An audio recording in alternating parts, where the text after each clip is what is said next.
The World Bank and IMF originated in the rubble of the Second World War. As the war was ending, Europe was in ruins. Its economy and population shattered.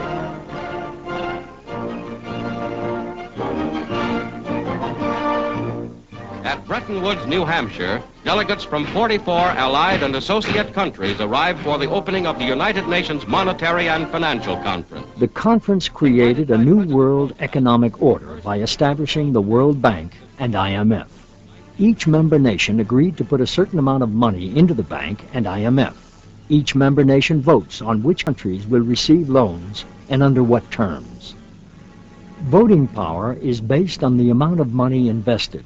With roughly 20% of the investment, the United States has 20% of the vote. Originally, the IMF was set up to provide loans to governments in need of short-term cash. The World Bank was set up to provide long-term loans to governments for large-scale projects. Its first task was to provide loans to help rebuild war-torn Western Europe and Japan. When that mission ended in the 1950s, the bank shifted to Third World development.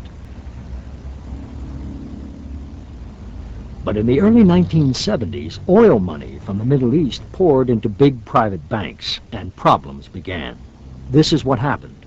With their vaults overflowing from the oil money, the private banks began to aggressively lend money to Third World governments, many of them led by military dictators. Now, frequently, there are governments which are dictatorships, or governments of one vintage or the other, and we must accept that situation as it is. The main objective of the World Bank, however, has been to try to assist the people in trying to have a better life for themselves. The more the private banks loaned, the more they earned from interest on the loans. Profits from foreign operations of the 7 largest U.S. banks nearly tripled between 1970 and 1982. But while private bank profits were rising, many Third World countries found it harder to pay the interest on their debt, let alone pay back the principal. When they turned to the World Bank and IMF for help, they faced something new: demands for many major economic changes before money would be loaned. The demands include: cut government spending.